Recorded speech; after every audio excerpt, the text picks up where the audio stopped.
What is going on, everybody? This is Dylan Knostman back again with episode 3 of the Mom's Basin MMA Regional Roundup, in which every week I talk about all the fights that you may or may not have watched from the regional scene all around the world. If you tuned in last week, you remember I was saying this is one of the most packed weeks of regional MMA we've had in a very long time. It was very packed, very full of action. I unfortunately was not able to watch as much as I would have liked to. I also commentate for a local kickboxing and Muay Thai promotion, Premier Fighting Alliance. Check them out. So my Saturday was pretty dedicated to that. We had 17 fights in the card, and I was by myself for a good few of them, and then ended up having some other broadcast partners work in. But that was a good time. So a little behind on my watching of fights, but we're going to do our best here and cover what I did watch, and I'm sure it's still a pretty good amount. So starting off the top, we're going to be on Friday. We had a bunch of events. Kicking off the top was LFA 177. This took place in Niagara Falls, New York. The headline was Devin Smith, the godson of Rashad Evans, coming off the knockout of the year spinning heel kick in his last fight, taking on Shamid Khan Magomedov, who is a top, Dagestani Russian prospect fighting out of New York. Really high-level guy. Unfortunately, Smith could not get another highlight finish here. He was taken down and stopped via ground and pound in the very first round. Shamid Khan wins the LFA welterweight title with this fight. Keep an eye on him. He's, again, really well-rounded prospect. Great wrestling, obviously. Super high-level, ground and pound, decent striking on the feet. I mean, he looks like the real deal, and he's 8-1 now, so most likely a call to the Contender Series or the UFC next. A little bit down the card, we had the women's flyweight title, or strawweight title. Shannon Clark defeated Tiani Lopez by one of the nastiest bulldog chokes I've ever seen. If you haven't seen this on social media yet, go check it out on LFA's socials. UFC Fight Pass probably tweeted it as well. It results in one of the worst submission endings I've seen. And I'm not going to speak too much into that. You can watch it for yourself. Don't want to, kick a fighter while she's down, but it was tough. I'm hoping Lopez bounces back from this. But on the other hand, Shannon Clark looked just so good. I mean, she's really looking like the next big thing out of Canada. Obviously, me and Tyler previewed her fight back in a few months ago, in November, I believe, when she beat Nejra Rep in Colorado, and she looked just even better. And her ground game was great. Her strength was great. Obviously locked in a just insane and rare submission with a bulldog choke. And she's probably going to be getting a call up to the next level here soon as well, now that she has the belt. There's a massive knockout down the card by Liam Anderson, knocked out Maurice Morris with a head kick. Just beautiful finish. I mean, put him out cold. Just gotta love nice, clean knockout. The other notable fight on this card, well, a couple fights. Sierra Dinwiddie defeated Hope Clark by unanimous decision. This fight was an absolute war. Tyler posted on it on the Instagram, but Hope Clark, just nicknames the Hurricane, and she came in just absolutely guns blazing, almost a little too reckless in my opinion. She was really just hunting for anything she could get, kicks, punches, clinching, and Sierra Dinwiddie weathered the storm and ended up using her ground game primarily to beat Hope Clark up. She took her back for a while. She had submission attempts. Really, really solid performance. And she had a funny post-fight interview as well. I'd recommend checking that out. Another fighter out of Canada, now 3-0, Sierra Dinwiddie, someone to keep an eye on. And the other notable fight on the card was Joe Taylor winning by unanimous decision. He moved to 6-0 in his career, but he actually retired after the fight. He has a long kickboxing career, Muay Thai, now 6 fights in his MMA career. He talked about dedicating his time to the youth center that he built next to his gym. Super, good cause, good guy. Got to give him a lot of respect. Living in New York now. So happy retirement to Joe, son of a legend, Taylor. Hopefully you can be the father of a legend someday as well. Moving on to Cage Warriors 166 down in San Diego, California. In the main event, we had Wilson Haish taking on Hawaii's Toby Misek. Wilson Haish still headlining events, 39 years old. He's kind of been through it all, fought at the highest level in the UFC. To this day, never has a knockout. Thought he was going to get one this time, though. He late in the first round, I believe, maybe second round, Heish just cracks Misek with a left hook, sits him down, starts going for the ground and pound. Misek starts to recover because Wilson Heish just doesn't have the best power. And Wilson Heish locks up an arm triangle, finishes the fight, gets the tap, and still getting it done. Defeats Father Time himself, or at least so far. 39 years old. Really incredible stuff. Love to see him. Would love to see him fight for a title for Cage Warriors, to be honest. See what's going on over in the 135-pound division in England. Maybe he can get a fight there. Unfortunately, our boy here at Mom's Basement, Bobby Winther, recently interviewed. He lost a really, really tough decision to Devin Goodale Jr., a friend of 4 Ounce to Freedom podcast. We like both those guys around here. Bobby Winther just got a little beat up. Spent a lot of time on his back, just couldn't quite get the submissions off he hoped. Incredible durability, incredible cardio, fought to the very end. I mean, definitely not the end for Bobby. I mean, he's just the beginning of his career. I think he's going to bounce back in a big way from this fight. But on the other side, Devin Goodale, I mean, talk about bouncing back. This guy is somebody who had cancer, recovered from that, other injuries, finally back in the cage. He got dropped in the first round. He almost got finished, and he came back strong in the second too, and got the victory. So he's still undefeated. I believe 5-0 now. So definitely somebody to keep an eye on as well in California. And it's a great story overall. Good guy, good fight. Shouts to both these warriors.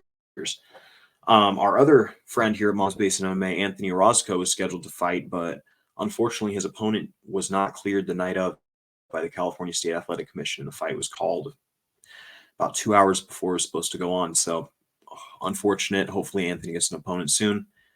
You always hate hearing stuff like that. I mean, it's obviously out of your control, but losing the fight at that close to fight time. I mean, we had a similar situation in the UFC with Ricky Tercios and Raul Rosas Jr. this weekend, where, right before walkouts, it was like, yeah, this fight's not going down. So unfortunate for both guys. Hopefully Anthony can get something soon. And what else on this card? Let's see. Just tremendous knockouts from both Mason Jones and Chasen Blair. Chasen Blair, wrestler out of University of North Carolina, really highly touted prospect. Had a little bit of a rough go there, lost a couple fights, but he's bounced back up to 4-2. Great power, good overhand, kind of classic wrestling style. Overhand into double legs and hooks and good boxing mix. And then Mason Jones, former UFC fighter, 2-2 with the promotion, obviously didn't stay with them, but now for Cage Warriors, just absolutely put it on Bryce Logan, who is a Bellator veteran, good fighter, fights at a Fight Ready here in Arizona. Mason, I mean, just comprehensive beatdown. I mean, got it done in all facets, good leg kicks, good boxing, body work, takedown defense, did some grappling of his own. I mean, really just a really solid performance. And I think he's one of those guys that a lot of people have forgot about, but is still very skilled and should probably be at the highest level, because he's one of the best that Wales has to offer for sure. Moving on, over the night, we had Rizin Landmark 8, or over Friday night, I should say. Was not able to watch this, sleeping, always got to work. So I did check back on the results. Daichi Abe, former UFC fighter, he won by stoppage. And then the other notable fighter on that card was Shohei Noze, who competed on the road to the UFC tournament last year. Didn't get a UFC contract, but won again, doctor stoppage in the fight in the second round. So good for both those guys. Also on Thursday night, A1 Combat went down in Sacramento, California, and Tina Black, Valeska Machado, she had probably the knockout of the year over Taylor Malden. I mean, one of the most violent faceplant knockouts I've ever seen in my life. She moved to 13-4. She is former champion for Invicta, now champion for LFA. I mean, not LFA, excuse me, A1 Combat. Really a legitimate prospect. I mean, you just don't see that kind of power at 115, and she's bound to be signed within the next few weeks, I'd say. But back to the weekend, we had Naiza FC on Saturday, which is the Kazakhstani promotion. They held an event. Nobody's super notable on the card outside of the main event, in which Zhalgis Zhumagulov defeated Cleveland McLean, a fighter from the USA, by decision, which for those of you who know Zhalgas Zhumagulov, is probably more impressive than any finish he could have gotten, considering his luck with the judges in his career.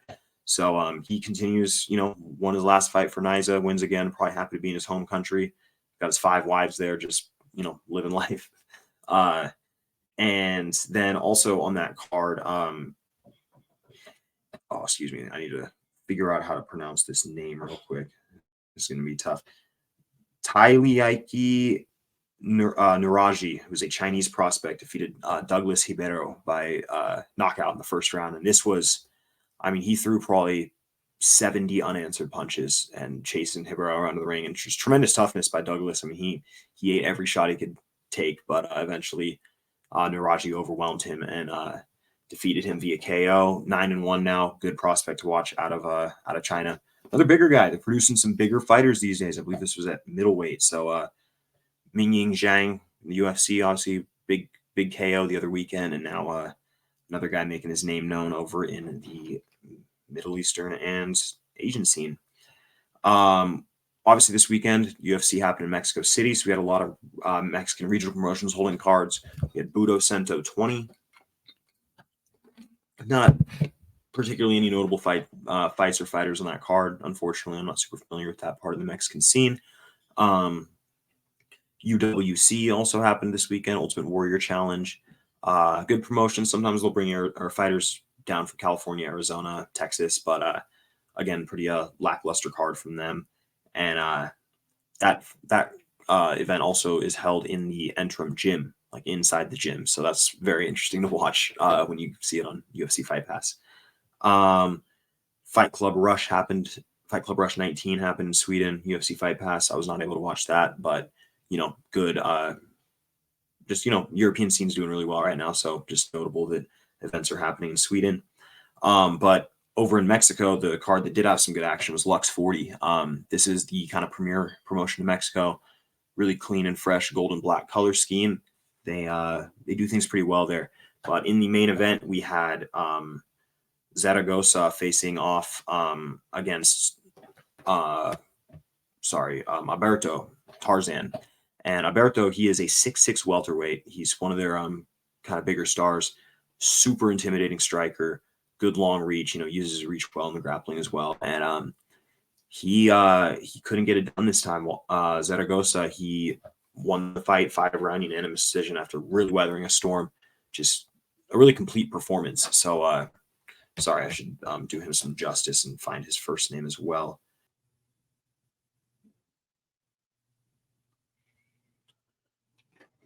Raul Zaragoza, excuse me. So, he wins the welterweight title for Lux. Really, really good performance from him. Definitely keep an eye on him because we had another Lux graduate fight in the UFC.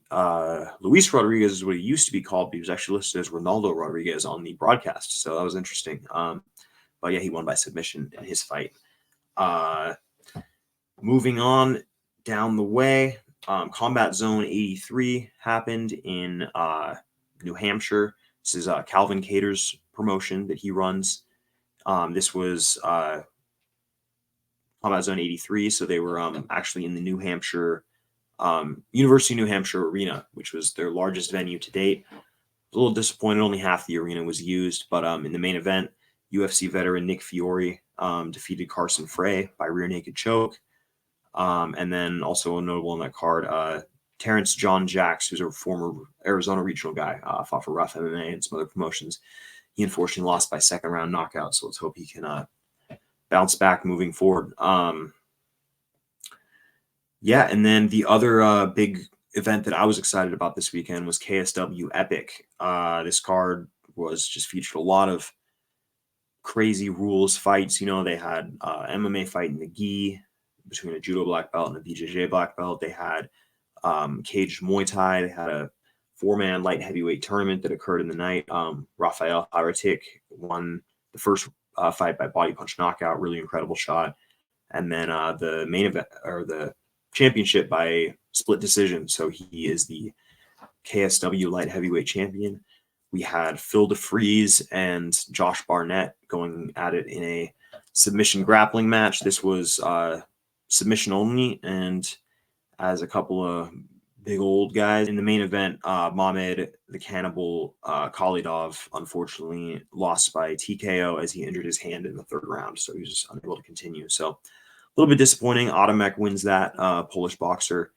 And yeah, I mean, the event, again, I always say it, KSW has the best deal in sports. $10 gets their whole pay-per-view. The event is so worth it. Pageantry, the fights themselves.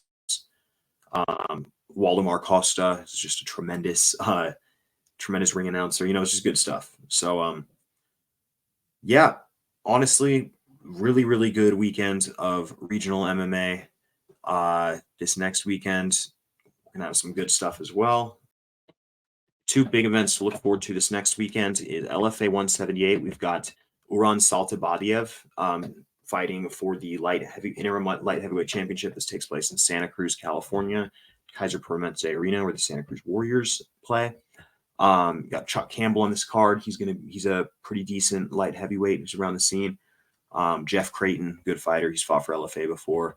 And then the big event for next week, which is, I mean, these guys are borderline not regional anymore, but I'm going to keep talking about them because they're important. But Octagon 54 goes down in Ostrava, Czech Republic. We've got Patrick Kinkel versus Piotr